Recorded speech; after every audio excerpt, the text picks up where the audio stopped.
Komið sæl og velkomin heim í stofu, ég heiti Bryndís Svavarsdóttir. Í dag 9. nóvember 21. sunnudagur eftir þrenningahátíð og feðradagurinn. Til hamingju með daginn feður. Þema dagsins hertíi andans, ábyrgð í samfélaginu. Í lektíunni skrifar Jesaja, hinir endurleystu drottins snúa aftur og koma fagnandi til Síónar. Í pistlinu skrifar Páll, styrkist í drottni og krafti máttar hans, og í Guðspjallinu læknar Jesús, son konungsmanns. En við skulum byrja þessu stund eins og alltaf á því að signa okkur og við segjum saman í nafni Guðs, Föður, Sonar og heilags anda. Amen. Heyrum heilagt Guðspjall sem úr Jóhannesi 4. kafla. Nú kom Jesús til Kana í Galileu þar sem hann hafði gert vatn að víni. Í Kapernám var konungsmaður nokkur sem átti sjúkan son. Þegar hann frétti að Jesús væri kominn frá Júdeu til Galileu, fór hann til hans og bað hann að koma niður eftir og lækna son sinn. En hann var dauðvona. Þá segir Jesús við hann, þið trúið ekki nema þið sjáið tákn og stórmerki. Konungsmaðurinn bað hann, drottinn, kom þú áður en barnið mitt andast. Jesús svaraði, far þú, sonur þinn lifir. Maðurinn trúði því sem Jesús sagði við hann og fór af stað.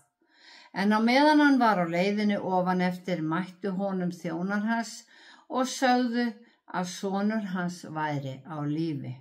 Hann spurði þá hvenær honum hefði farið að létta og þeir svöruðu, í gær upp úr hádegi fór hitinn úr honum. Þá sá faðirinn að það var á þeirri stundu þegar Jesús hafði sagt við hann, sonur þinn lifir. Og hann tók trú og allt hans heima fólk. Þannig hljóðar hið heilaga Guðspjall. Já, þema dagsins hertíi andans, ábyrgð í samfélaginu. Fyrir 3 árum eða 2022, þegar þessi sama textaröð var, þá talaði ég út frá pistlinum. Og þeir sem hafa áhuga geta sótt þann þátt á YouTube-rásina mína. En í dag ætla ég að tala út frá Guðspjallinu. Versin á undan texta dagsins segja okkur að Jesús hafi verið í Samaríu. Hann hafi hitt konuna við brunninn, farið inn í þorpið hennar og ílengst þar vegna þess að menn báðu að vera lengur hjá þeim.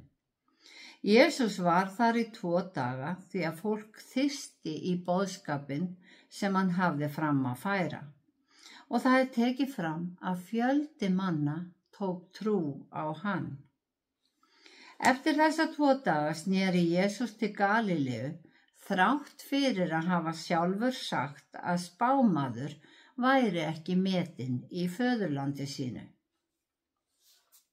Nasaret, uppeldisþorp Jesú, í Galileu, svo hann var kominn á heimaslóðir. Galileumenn tóku honum hins vegar vel og næsta vers gefur okkur þá skýringu að það sé vegna þess að þeir hafi sótt hátíð í Jerúsalem og séð kraftaverkin sem hann gerði þar. Þessi Galileumenn voru því gyðingar, því að Jesús sótti hátíðir gyðinga í Jerúsalem. Þeir tóku Jesú vel en það þýðir ekki að þeir hafi trúað því að hann væri sonur Guðs. Textin okkar í dag hefst á því að Jesús kominn til Kana þar sem hann hafði áður breytt vatni í vín. Fréttin komu Jesú hefur flogið héraðið því konungsmaðurinn sem kom til Jesú á heima í Kapernám. En gönguleiðin á milli þessara 2 staða 35 kílómetra löng. Lýsingin á manninum að hann væri konungsmaður gefur til kynna að hann hafi verið í starfsliði konungs. Konungsmaðurinn hafði farið þessa 35 kílómetra frá Kapernám til Kana því hann trúði því að Jesús gæti læknað son hans. Hann vildi fá Jesú heim með sér. Hann taldi Jesú þurfa að vera við rúm sonar síns svo hann gæti læknað hann. En Jesús hefur ekki þessi takmörk. Lækningin segir okkur að við setjum kannski takmörk á hvað Guð getur gert fyrir okkur með því að ákveða hvað við leggjum fyrir hann, ákveða hvernig hann getur orðið við bænum okkar og ákveða hvernig svar við viljum. Konungsmaðurinn framkvæmdi í samræmi við þá trú sem hann hafði. Hann bað Jesú að koma, en Jesús veitti honum meira en hann bað um. Hann sendi hann heim með loforð, sonur þinn lifir. Og sonurinn hafði læknast á sömu stundu. En án nokkurra tákna eða sýnilegra sannana þá trúði maðurinn orðum Jesú og sneri heim. Það trú í verki. Jesús hafði sagt, þið trúið ekki nema þið sjáið tákn og stórmerki, en hann kýs að menn grundvalli trú sína á boðskapnum, orðum hans fremur en kraftaverkum. Eins og hann sagði við Tómas, sælir eru þeir sem hafa ekki séð en trúa þó. Það hefur ávallt verið tilhneiging manna að vilja sönnun svo þeir geti trúað. En Jesús kennir okkur að trúin eigi að koma undan og verði til þess að við sjáum kraftaverkin gerast. Þegar maðurinn nálgaðist heimili sitt komu þjónar hans á móti honum með þær gleðilegu fréttir að sonurinn hafi læknast. Hann hafði trúað orðum Jesú og nú myndi hann sjá kraftaverkið. Og það styrkti trú hans enn frekar að sonurinn hafði læknast á sama tíma og Jesús hafði lofað honum, þó hann væri 35 kílómetra í burtu. Þessi frásögn kennir okkur að Jesús þarf ekki að vera viðstaddur til að geta gert kraftaverk eða svara bæn. Frásögnin hvatning fyrir bænalíf allra kristinna manna. Við eigum mikinn og máttugan Guð sem heyrir bænir okkar og fær að svara þeim hvar sem og hvenær sem Guði engin hlutur megn. Guðspjallið endar síðan á því að kraftaverki leiddi til þess að allir á heimili konungsmannsins tóku trú. Trú okkar byggist á boðskapnum, sögunum af Jesú og kraftaverkunum sem hann gerði og oftar en ekki ætlumst við ekki til að upplifa sjálf nein kraftaverk henni til stuðnings. Kannski erum við alltaf að setja Guði takmörk og erum alltaf að velja bænarefni. En Jesús sagði, biðjið og yður mun gefast, leitið og þér muni finna. Kníið á og fyrir yður mun upp loki verða. Því hver sá öðlast sem biður, sá finnur sem leitar og fyrir þeim sem á knýr mun upp lokið verða. Loforðin eru þau sömu og konungsmaðurinn fékk. Bæn þinni svarað. En trúir þú á bænasvarið? Að vona ekki það sama og að trúa. Trúin fullvissa það sem menn vona, sannfæring þá hluti sem eigi auðið að sjá. Trúin því bæði fullvissa og sannfæring, sem setur von okkar á hærra stig. Hver bæn sem við biðjum á því að enda á þökkum fyrir bænheysluna, því Guð hefur heyrt og mun svara á besta hugsanlegan hátt. Ekki efast að fá ekki svar. Guð hefur af kærleika sínum sett okkur undir sína náð og ekkert fær aðskilið okkur frá honum. Jesús sagði, ég og Faðirinn erum eitt. Ef þið hafið þekkt mig, munið þið þekkja föður minn. Sá sem hefur séð mig, hefur séð föðurinn. Jesús gerði allt í nafni hins himneska föður, svo menn myndu ekki dýrka hans jarneska mann og meta hann samkvæmt mannlegri getu.